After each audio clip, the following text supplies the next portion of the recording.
Alex Garland did it again 28 years later. It's a great movie, but I believe that 20 years later, The Bone Temple is a far superior movie. Let's talk about this. Welcome back to the Italian Film Buff podcast. How are you doing, guys, boys, girls? Incredibly, I'm releasing two episodes in a very short space of time.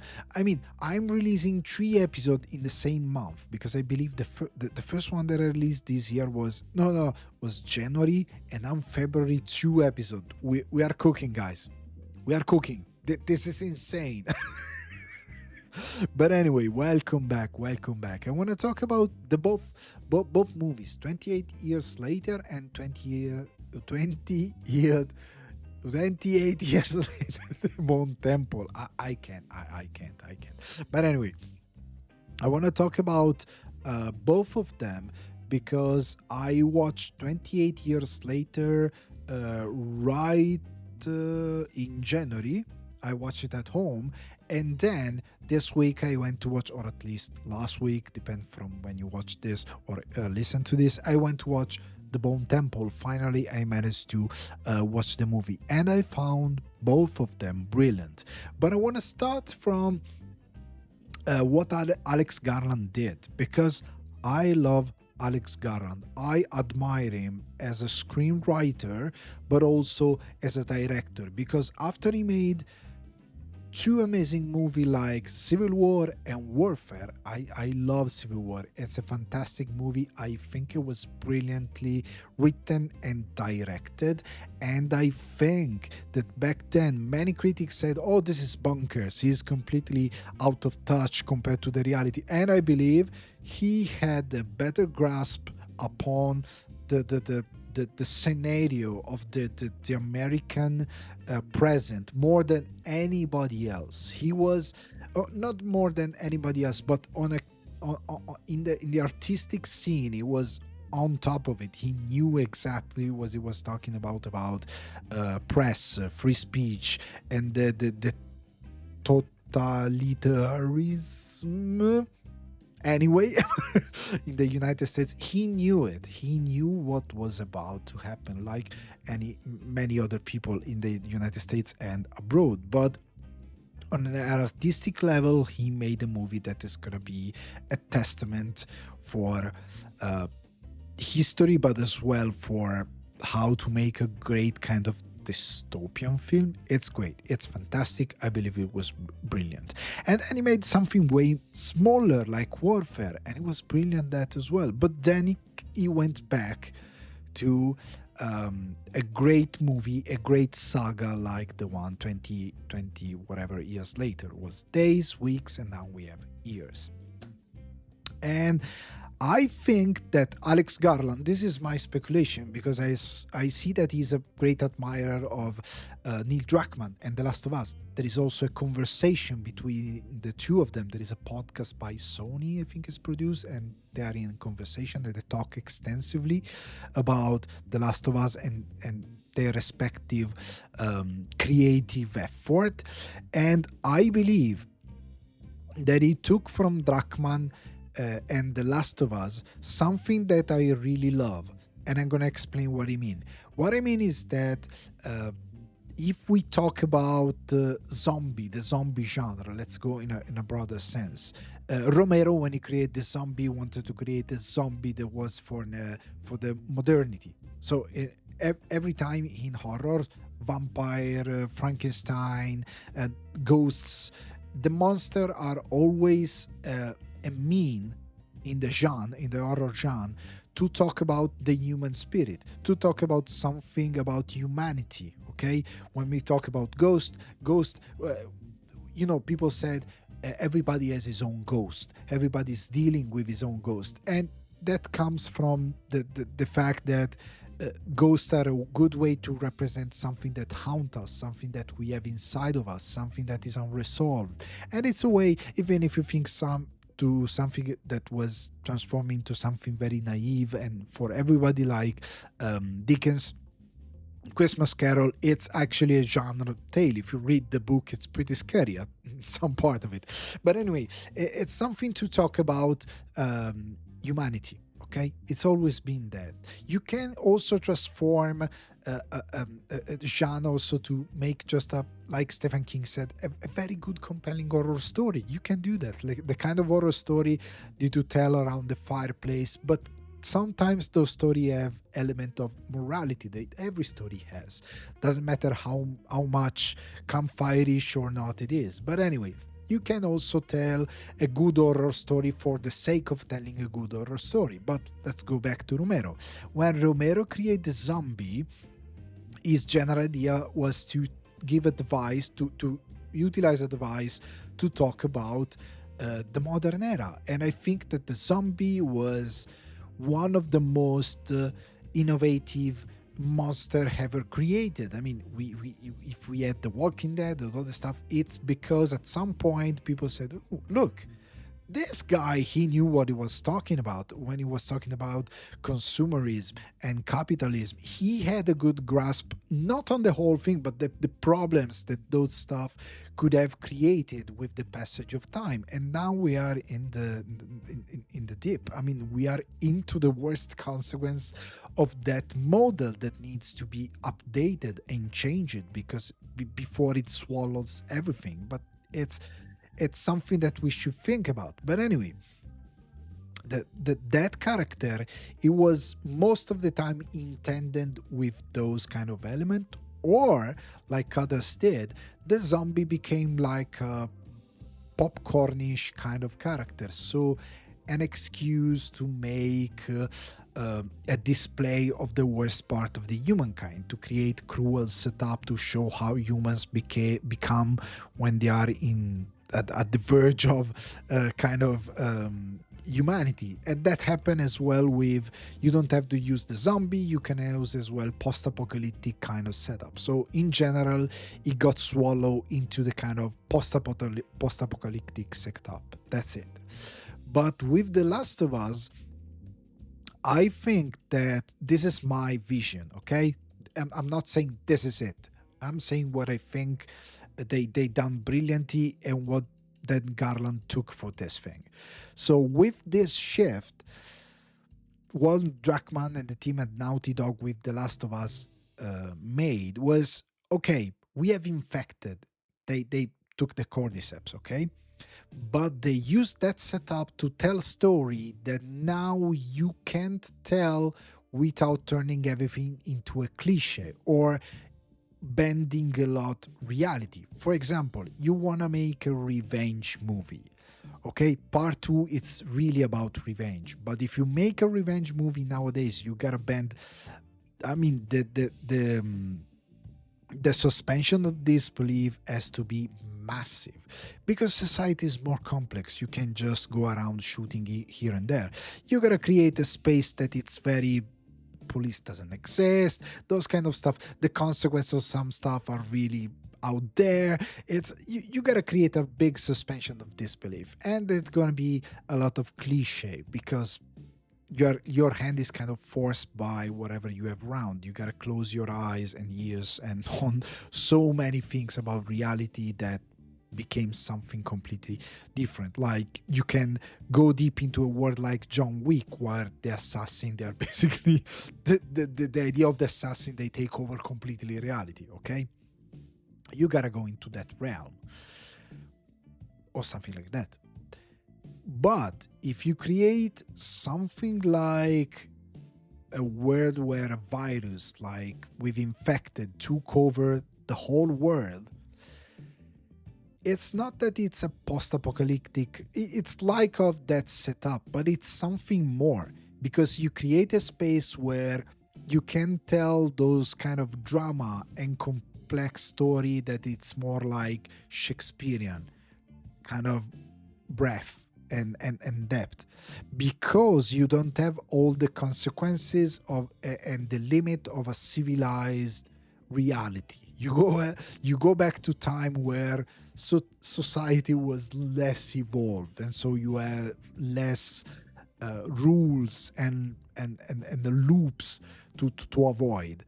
I mean, you can tell whatever you want to tell because it's kind of Yay, it's a yard, go and play and do whatever you like, because you can do that. If you go on a killing spree because you want to get revenge in the in Japan, like in Ghost of Yotei, in the feudal setup, or you want to go on a quest for revenge in a western or stuff like that, the consequences are going to be less impactful than what you if you go on a killing spree in, I don't know, in Cork. If you are in Ireland in 2026, it's going to be more complex. You're going to get police, you're going to get arrested, the morality is different.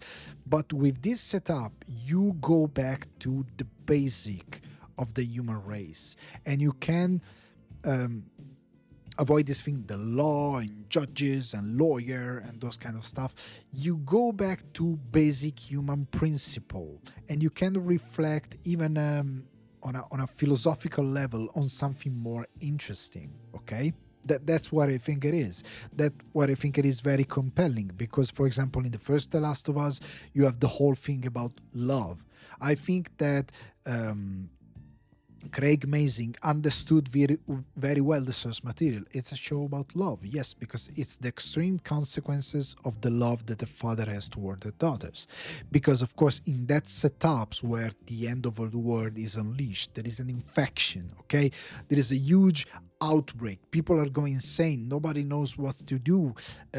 We are on the brink of collapse. And then at some point, whatever human do best, and we see now what's happening also in the United States, there is a guy that has all the power in the world, because he has a military, he has a gun, he has all the power in the world, and he's telling Joel that he and the daughter, since they don't know, they needs to die, because in order to protect millions, they needs to die, because they don't know infected, not infected, we don't know, I gotta shoot you. That's the order. And because of that final solution that was supposed to save the world, and all the stuff that they have done in order to save the world, killing millions in a most cruel way because they thought it was going to save the world, didn't do shit. And they lose her daughter, he lose his daughter, because a man with the gun said that was the best thing to do, and he didn't do shit. The world went to shit anyways. And that is something that breaks man, a person, deeply. Because that kind of love can be rationalized and explained. And it's so deep. You go back to the roots of humanity. And when 20 years later he has another daughter, let's say, and there is once again a man, or in this case a woman, with a gun, saying to him that's the only way, she needs to die because there is a cure, and we go for we say, oh, okay, yes, of course there is a cure. We don't know yet, actually. We don't have the certainty that that's going to be a cure. That's what Joel is thinking. This is, again, somebody's telling me that it's going to save the world, and what if it doesn't? Once again, I will lose a daughter. I will lose someone that I love more than life itself, because somebody told me that was the right thing to do, and it didn't do shit. And he goes like, you know what, fuck it, I'm not going to allow it again. And then you can debate it, whatever, but it goes back to those principles that are very intense. For example, people went nuts with that episode with what is Offerman, where they are in love, and that episode is fantastic. It's amazingly written, and the mise-en-scene is extraordinary. And again, it's about love in a setup that it's impossible to replicate in our own reality, and you can make very compelling story. And in the second chapter, The Last of Us Part 2, you have an evolution of some stuff, but you talk about revenge that comes after whatever Joy is done, because of course morality are more complex, but you can't have that tale just in that space, and can have it becomes like Shakespearean, because you have the chance to build that complex kind of emotion and setup, because you have a different shape of morality, because you think it in a normal space, you go that, oh, everybody has to go to jail, he needs to go on the chair, he needs to be because you start to make those assumptions that are very boring and annoying. You don't go back to the actual root of the moral implication. It's more charming, interesting. It's philosophically speaking more compelling. Okay, and you can build a more compelling story because you have more freedom to take some choices. Okay, and I think that inspired Garland to make the best version of his 28 saga, because now what we see in 28 years later, it's a story about love, because it's a boy that lives in a what it's kind of survivalist kind of society. He is on this island, he's with his father, he has a mother, she's very sick and ill, we don't know what she has, but the movie starts with him going on a quest to prove himself as a man. He's a kid, he's actually a kid, but he has to prove himself as a man. He doesn't get what's going on, but he needs to make his first kill, his first infected, he needs to go out there, and it's very dangerous and it's very crazy, but it's the only way they know to how to survive. And he does that with his father, and he comes back and everybody celebrate and do those stuff. It's a resemblance of what society is, but it's what society is in that space and makes sense to us. But everything is very raw and you can do whatever you want. I like, for example, the fact that he learned as well that he needed to evolve the infected. The infected, that we have the alpha, we have those silent infected that are very bloated, and they're very interesting the way the infection evolved. It's not just like zombies running around, rabid zombies and stuff like that. It's more interesting. It's more, he learned that thing as well. But what I loved is that he took the chance to look at his word and build something more compelling. And the compelling part is that what the kid learns is that there is a doctor played by Ralph Fiennes. And this doctor, as far as he knows, his understanding of reality, his perception of reality, that is what it is comparing to the world that he has around. He's a doctor, he's someone that can cure people. And so, with the line of thoughts that a kid has, the only thing that moves him is the love that he has for his mother. He loves his mother more than anything, and he, since he's pure of heart, he needs to do something, because his father gave up. His father is the worst for him, because he goes to have whatever that he goes to have sex with that woman, and in his eyes, like, he doesn't care. He doesn't care anymore. He's gonna let her die. He's the worst. The only thing that he cares is to drink and have sex with that woman and to be a man in that way, but he doesn't care about a woman that he loves, my mom. And for him, his mom is everything. His love is pure love. So the decision that he takes is to grab his mom and go to the doctor. Because he doesn't have the conception of, oh no, there are chemotherapy machines. He doesn't know. He's a doctor. For whatever he understands, he's a guy who can cure them. And doesn't matter what they say about the doctor, that is crazy. They found him with the bodies, whatever he was doing. Because that idea is the same idea that human race always had, to see doctor as madmen, because we don't have knowledge anymore. They don't have a general knowledge of what happened, and basically they depict him as a madman. But whenever everything is wrong, they kind of need the doctor. They would like to have the knowledge that he has, but in this case he doesn't care. He just wants to have his mother to get well, and he starts his journey. And the journey is fantastic because, of course, there is a moment that he could have been dead, because there is scene with the silent infected and the mother saves him. And he realizes when he wakes up that he could have died. But I love the fact that the whole thing is about him and the mother. I love the fact where we see even this thing that the only part of the world that is infected is England, is isolated, and we see those military. And I see the brilliance of Garland in this case, because there is this guy, this military that survive, and he's the worst. He treats them like animals. I mean, they are not people. For him, they are like indigenous people. You're stupid. They treat them like nothing. And he just enrolled in the military because he was like, he wanted to prove something. Again, like the father of the boy.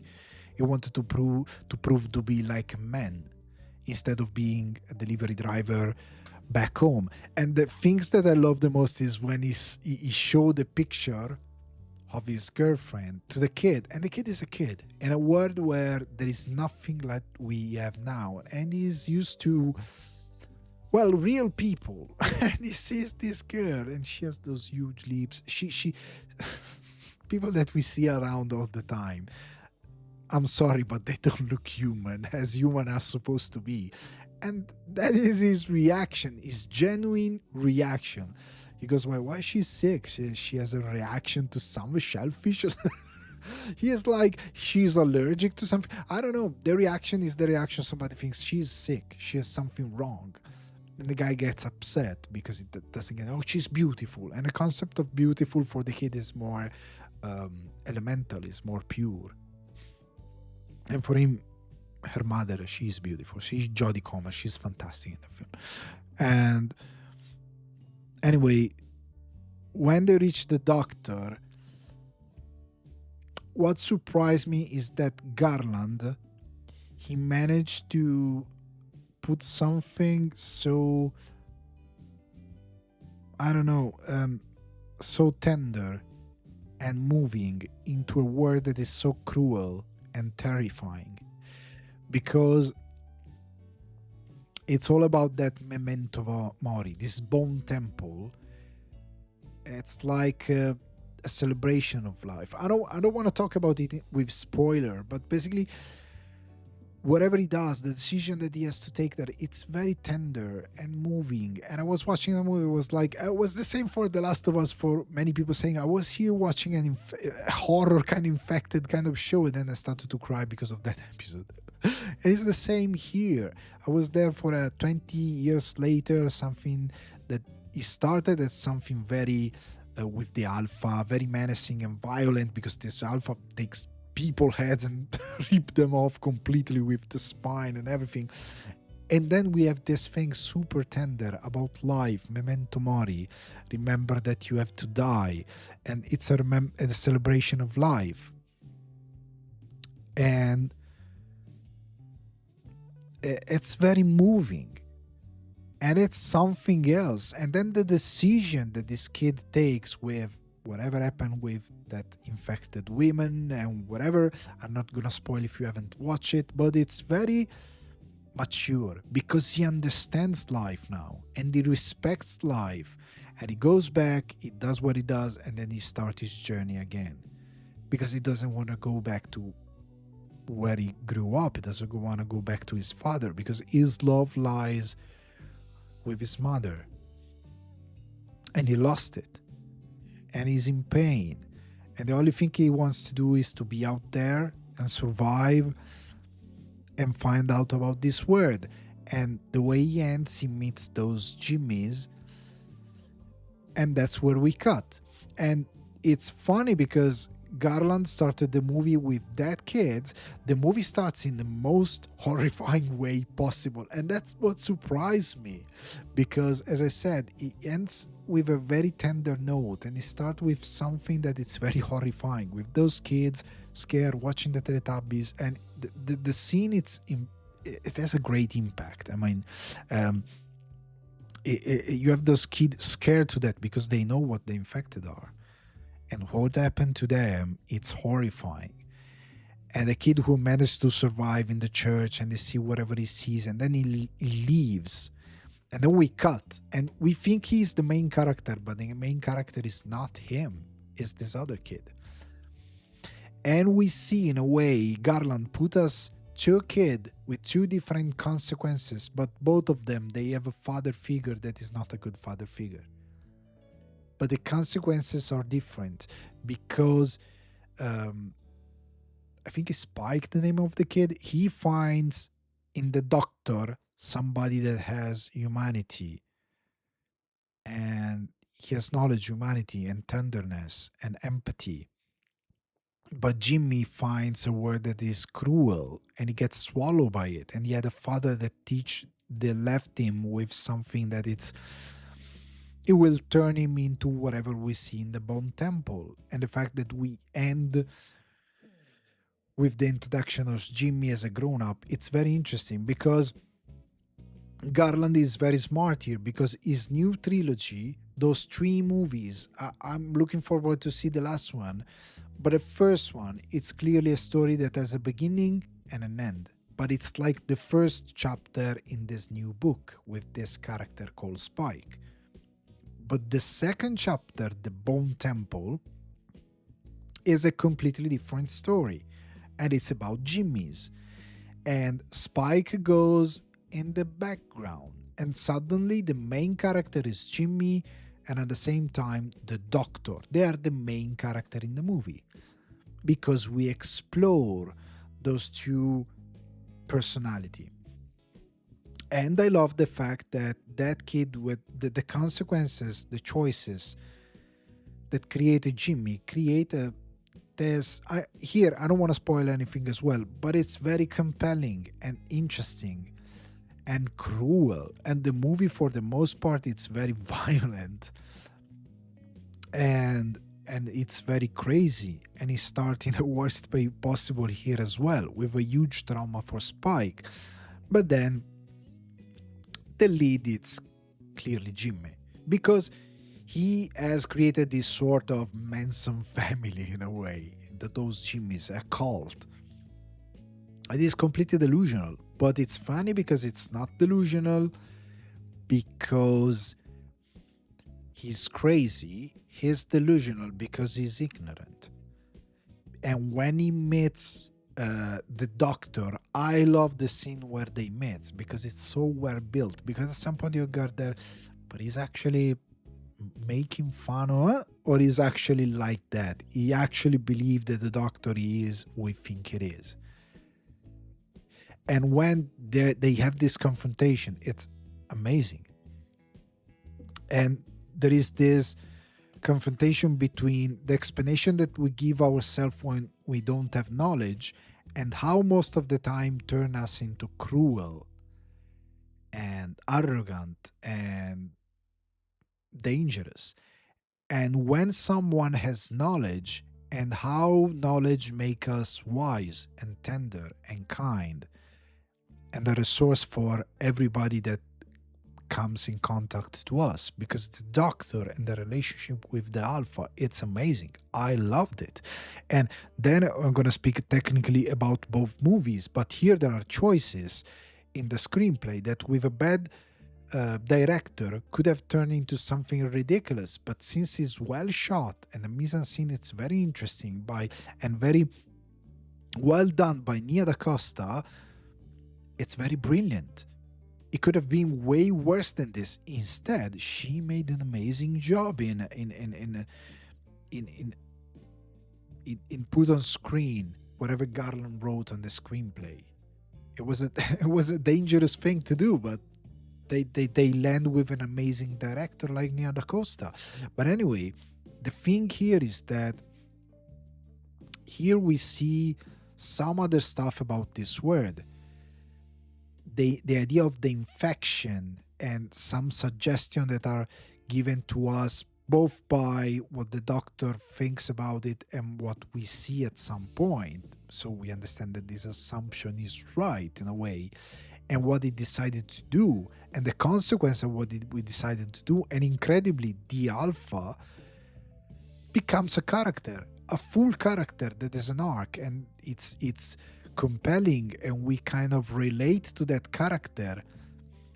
And it's insane how they managed to do that, both in the writing and both in the mise en scene.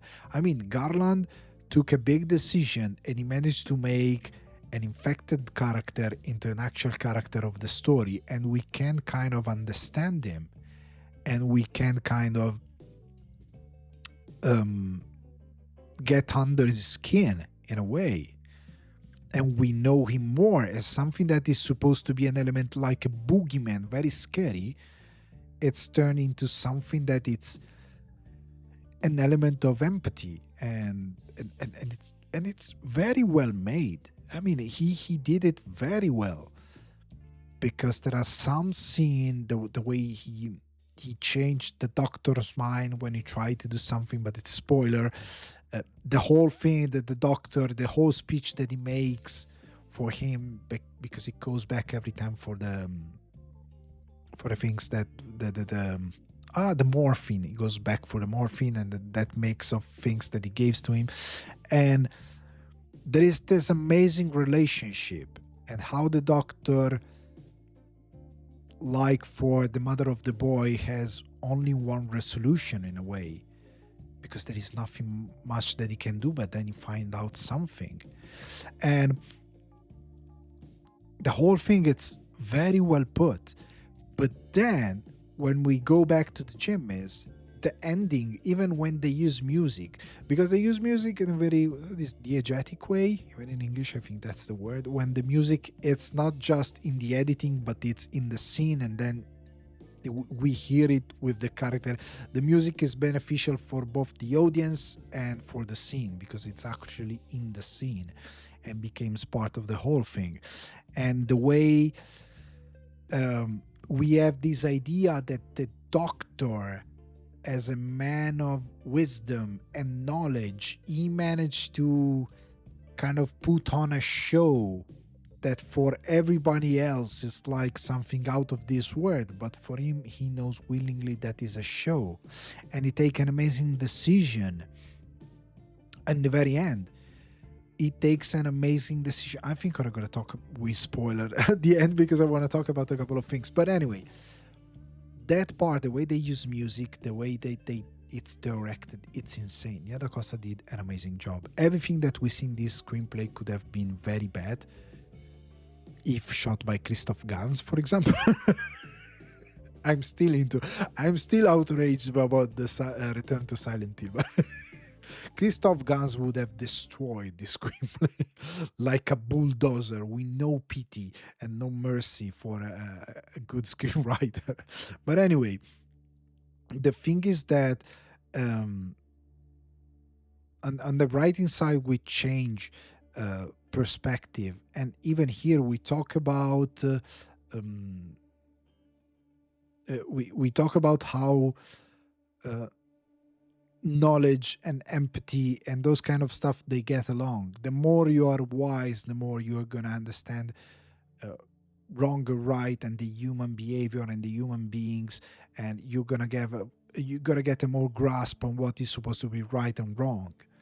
When you do not have knowledge, you're gonna be cruel, and you're gonna be cold, and you're not gonna have a big empathy for some stuff. You're just gonna look for the most, I don't know, basic and animalistic explanation to stuff without arguing too much. But at the same time, we have the alpha, that it's an animal drove by instinct, but anyway is still trying to make sense of some stuff, because a resemblance of what made him human, it's still out in there somewhere. And it's very interesting. But anyway, and I love how this movie, it's like another story introduced in the first movie, and then we have this movie about this. It's another chapter in the story, the second act, and then we're gonna have the final act, because I think this is the book of Spike, this young man. I love how they introduced the other character of the young girl. I mean, it's very well put. And speaking of on a technical level, because I can continue to ramble on, but I'm gonna step into spoiler if I don't stop here. Speaking of technical level, I prefer way more the Bone Temple to the first one, because I think the choice that Danny Boyle took to shot the first one with iPhones, it was a good publicity stunt, but at the end of the day, it wasn't a wise decision. Because I think that I don't like about 20 years later, it's the cinematography and the way it's shot. Because, well, it's a very complex process, but I'm gonna just give a broad explanation of how it works. You don't actually shot on iPhone. I mean, use the iPhone as the main device, but then you don't use the actual lenses of the iPhone. The lenses of the iPhone go through another lenses that is custom made and that has kind of sort of conversion from what the iPhone, I mean, the lenses itself capture an image that is then kind of converted for the iPhone to be received. I'm going to explain this very bad, but forgive me. So, anyway, the thing is that this whole system, at the end of the day, it's not very nice to receive. I hated it, honestly. There are some shots that have seen on a cinematographical, let's say, no, on a cinematography level. I mean, the composition of the shot, Danny Boyle, it's not a bad director. He knows how to shoot stuff. It's not like he's poorly shot. The mise en scene is good. The problem is that the visually speaking, because of the limitation of the hardware that they use, unfortunately, is not that good to watch. I mean, I didn't watch in the cinema, and I'm sorry about that, but I watched it at home, and the experience was not that good. I mean, sometimes the color were kind of too too bright, not bright, sorry, the wrong term. The color were the grading was pushed too much toward to be almost burned, too the grading was, the green were too green, the red were too red. I mean, it was too much. I mean, it's too much. And sometimes it was just, there was just too noise on visually speaking, and I didn't like it.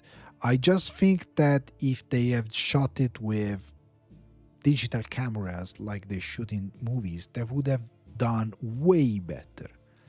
Way better. The movie would have been way more interesting, I think.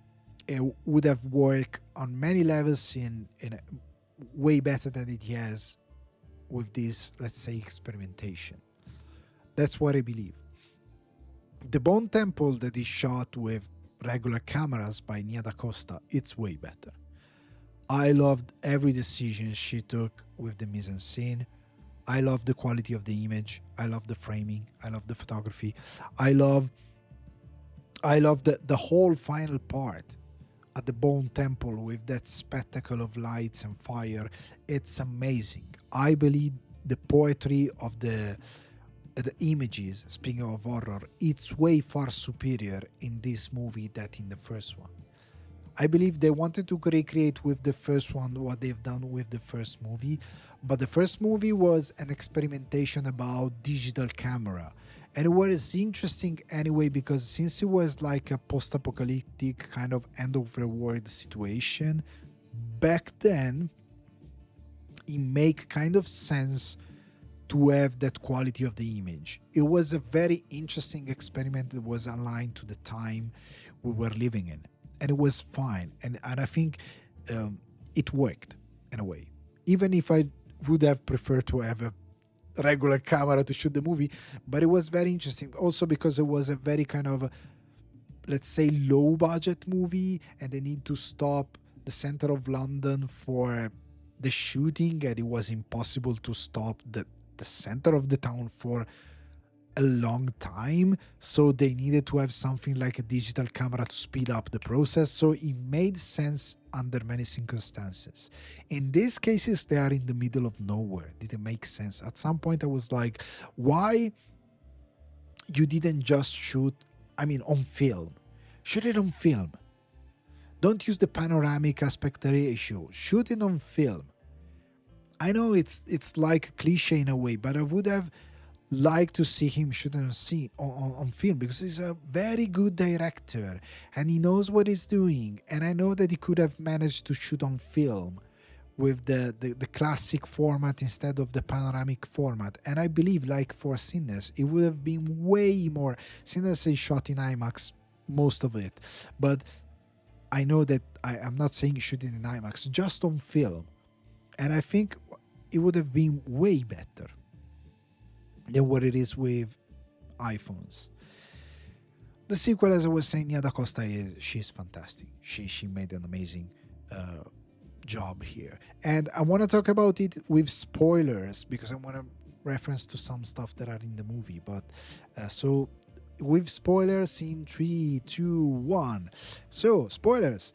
I love dearly the scene where basically we have Ralph Fiennes making that speech saying to the Alpha, I will run out of morphine. That was I was thinking. For the whole time I was thinking, well, how long he can manage to do this? I mean, I think he went around, he took stuff, medicine and stuff, but I think he must have, I mean, after 28 years, he must have use everything that he could have used. So I think he's running out of stuff. And they acknowledge this in the screenplay. And it's part of the plot. And they go like, I'm going to run out of morphine. And if you want eternal peace, that is something that you want to have, if you want to numb yourself, I can give it to you. And he's so sensitive that he goes like, if you want to give me a sign, if there was any way to have your consent, it would have been amazing. And it's so human, that feeling. As a doctor, as a human being, it's so because it's not cruel. It's not a deranged man that went mad, is insane, and is just trying to kill someone. He does it out of pity. In the same way in the first movie, he tells, look, you have a cancer, most likely. It's in a very advanced stage and spread from somewhere to your brain, and now you're losing it. And there is nothing I can do. The only thing that I can offer you is a comfortable death.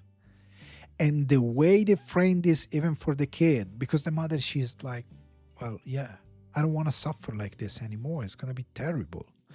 There are no medicine to ease the pain and whatever. And that is the most, let's say, human solution and kind solution.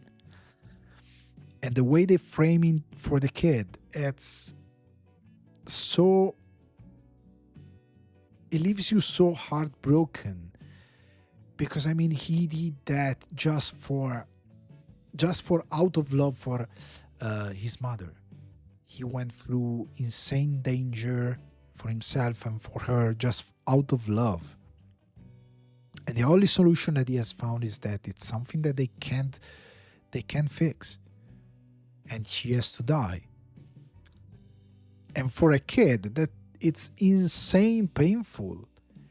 And she wants to die. It's not like she's saying, oh no, well, I want to stay with my son. No, she knows that it's not selfish. It's also for him as well. And it's the same level of empathy when he talks to the Alpha. But then he says the moon. And it gives us something very interesting, because I said before, he becomes a character. And it's very well done. And at that point, there is new idea. This idea that, as we see from mise en scene, what they see infected, the theory of the doctor is good, they have a sort of psychosis, and when they see people, they see those kind of monsters, and they react in that way because they want them to be like them, so they are not going to be monsters, or they want to kill them. They want to turn them into something that they recognize, that it's very nature, not just of viruses but of the humans. If when they see something that is alien, according to us, we want them to or to go away or to be like us. If they are not like us, we kind of hate them, we cast them away, or we kill them. So it's very interesting. It's a form of psychosis, and it kind of cured the alpha, because then the scene on the train, it's amazing, and how the two layers of what he remembers, and we see that was a person, and what he sees, it was, I don't have a ticket. And then there are the infected that try to turn him back because it's no longer their alpha. For them, it's like a monster like everyone else. But it's still like he has the strength of a person turned by the virus. So it's very interesting, the scene as well, because it's also so violent. And we have that scene with the Jimmies before, them going to the house of those nice people, and they want to just end them. They was just gonna go there, have food, and then torture them. They skin them alive. Took off their shirt means that they skin them alive. And when one of them, they leave one of them to give them the choice to fight and become a Jimmy or to die. And the whole scene is pure horror. It's very bloody and messy in a nice way. And I love how crazy it goes, very straightforward, and in a way gives you a kind of relief, because finally they are dying, those motherfuckers. I was in movie theater saying, finally, I want to see them burn alive so bad. And I enjoy see one of them being burned alive as much as I enjoyed in Once Upon a Time in Hollywood being that character being burned alive to the crisp. I enjoyed so much. And I love as well the way they manage Spike, because it doesn't want to be one of them. It doesn't want to be cruel. It doesn't want to be turned like them. And when he followed the girls, he just goes, please, take me with you, please. Of course, it doesn't end well, because, what do you want to do? She is going to die? There's a good chance. But we don't care. She's not one of the main characters. What is important here is Spike and the relationship with the girl. And what I loved there as well was that Garland is never bland in his choices. Because then at this point, I thought that the girl was about to save Spike from being killed by them. But she kind of does. But she does in a way that, luckily, it's a stroke of luck, because she sees the doctor with the alpha and she thinks he's Satan, because he's all in red and stuff like that, and goes like, I've seen Satan. And the reaction of Jimmy, that is actually the kid from the first movie, the beginning of the first movie, is the reaction of a Satanist that has found his father. But when you are there, you go like, he's full of it. He actually knows that he's not the son of Satan. We doesn't know that he called himself the son of Satan, but we get the gist of it. But you go like, he's actually full of it. So just making up his whole narrative just to have control of those kids, or he actually believe in it. And then we understood that he actually believes in it. Because as I said before, he's ignorant. He doesn't know. He thinks that the infected are actually demons. That's his explanation, because that's what he told him his father. But then Ralph Fiennes, he's an amazing actor, fantastic. And the way he interacts with him, it's very kind, it's very gentle, it's a true man of science and knowledge, because he's not judging him. It's like accepting him, and it's like, so you believe that was done. And when he goes like, of course, what do you think it was? He doesn't go like, oh, you're a fucking idiot. Of course it was because of science. Because I remember, I know stuff. He could have been that thing. But instead he just, okay, keep talking. He allows him to be comfortable, and they struck that deal. And the way Nia DaCosta managed the mise en scene of that final act of the movie, with him basically building a sort of spectacle, like an actual Iron Maiden concert, singing along with the music and dancing and using fire. It's fantastic. And he gets along as far as he recognizes the kid. And he gets off script and he takes a decision that uh, it's it's not bland. It's not a decision that you go like, oh, it's uninspired. Everybody would have done the same, because the decision there is like, I can't leave Spike with those guys, because it's just there that he realized that actually Jimmy is a murderer. He skins people alive because he said out loud. And probably for the first time he understands that he's not just a crazy guy, he's actually a kind of Manson family murderer.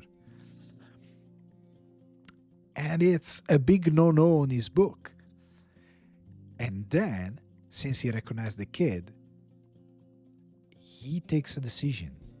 He could have said, no, I require one more thing. I want the kid for me to be my slave. He could have said him. That's it. But he has a bigger agenda. He doesn't want just to save the kid. He wants to stop this guy.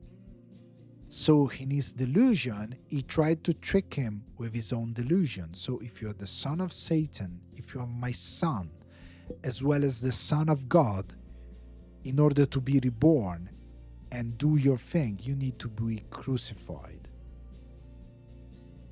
Because he knows that the kids that are completely into his narrative, they're gonna get along with it.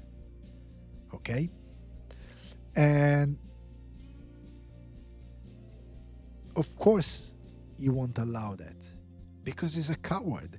And like Charles Manson or every person that leads people with his own rules and his whole unruly kind of way of looking at life that is cruel and mean, he has a set of rules where others will fall under. But those rules, they don't apply to him. We see them in totalitarianism even now. All the rules that the super right winger we see in the US, they want to enforce, like in any other country in the world, they don't apply to them. Of course they don't. They apply to the other people, but not for them. They are immune to it. They can do whatever they like. And that's what Jimmy's doing. He won't be crucified, because the rules don't apply to them. Those cruel rules are just for his followers and for whoever they encounter. He's immune. He wants just power. And so he kills the doctor. He stabbed the doctors. And then I love that Jimmy gets killed in that way and they're crucified. But I love the fact that there is that conversation between the doctor and the kid, and it goes like, why you did that? And it was like, the last words that he said are, you went through enough. You went through enough pain. And it was unnecessary to make you go through more pain. Because, in the timing of the story, he just saw his mother die, and then he put the skulls on the top of the memento mori. And so it was very bad for him. He's like Pinocchio. He's again into something terrible, and he doesn't deserve it. he's kind of better than Pinocchio because it's a more pure soul in a way. But anyway, he doesn't deserve it. He has done no harm to anybody, to nobody. He doesn't deserve that. He didn't deserve that. And so again, the doctor is very wise and kind, but he's at the end of his road, and it's very sad. And I love how the movies ends with Jimmy saying, "Oh, Father, why you forsaken me?" Like if he was actually the son of Satan, but he's like literally the upside down of Christ on the cross that says pretty much the same thing because it doesn't get it. But anyway, I love how the mise en scene of the last part, but the whole mise en scene, I think Nia DaCosta did an amazing job. And the movie, it's very spectacular to watch. It's amazing. It's fantastic. And I think she understood the assignment more than Danny Boyle, that put more effort in making an experiment than putting himself at service of the screenplay, because I believe that the screenplay is great. And of course, the movie ends with the character of Cillian Murphy, that he has a daughter. And what is he teaching to a daughter? Again, he's a man of knowledge as much as the doctor. And as a man of knowledge, he's teaching her what popularism is, what I can't say that. Totalitarian kind of dictatorship are. He's teaching her to do not repeat history, and the value, the cornerstone of a society and a good society. And in the world that is on the verge, is collapsed, the whole Britain is collapsed, they need to have that knowledge, absolutely. And of course, when they see Spike and the girl running from the infected, she asks, "What do we do? Do we help them?" And he goes like, "Of course we help them." Because that's his morality, like the doctor. And they are opposite character compared to Jimmy and Jimmy's father, because the whole thing is that Jimmy is the product of a father that gave up any knowledge and kindness, and he just decided to give an explanation to that thing that was completely bonkers and is insane. Is a man letting go of his humanity and letting go of his intellectual kind of brilliance, and in just giving up. Instead, Spike finds two men that are not giving up their humanity and their knowledge, and that's why they are who they are. And they fight for the good fight, and they're kind and they're brave, and that is amazing. I found that a fantastic part of the storytelling of the movie. I think it's brilliant, and I love it so much. I love it so much. And going back to The Last of Us, I think that Garland created his own Ellie in a way, because in the first movie there is that baby that was born from the infected woman, and the baby itself is not infected, probably is immune to the disease itself. We're gonna find out about this at the end of the third movie. I don't know. It's something that we're gonna explore. I have no clue. I don't know if it's gonna be something that is gonna be important for this saga, but I'm very curious to see the third act of this new story, because it's like this saga is like the Lord of the Rings. First, second, and third, they are part of a huge story, but this is way better because it's like a sort of divided in chapters, and this is the last chapter.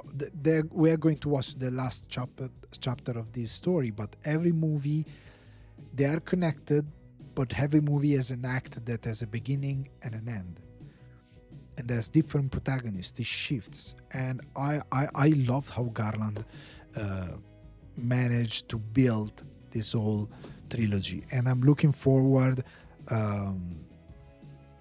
to see the final chapter, and I love it. And I hope to see a final chapter. I think Boyle is going back to direct the final chapter. And I hope he's gonna give up iPhones. I really hope this is the case, and he's gonna build a great movie. I really hope so, because I mean the screenplay deserve more than this sort of experimentation.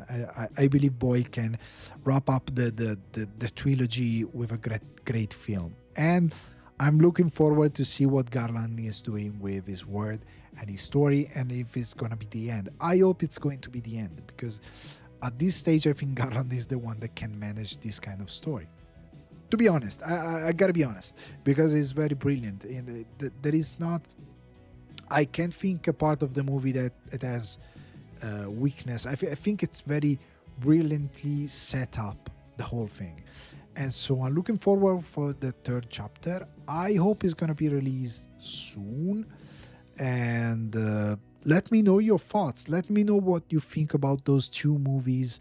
And I and let me know what you have enjoyed, what you like, what you dislike. Let me know everything. I'm here. Vote the podcast, share the podcast, follow the channel if you are on YouTube, whatever. You know what to do. I don't need to tell you what to do. And that's it for today, guys. I hope you enjoyed those two episodes. I'm gonna try to record a new episode as soon as possible. Anyway, see you next time. Ciao, ciao.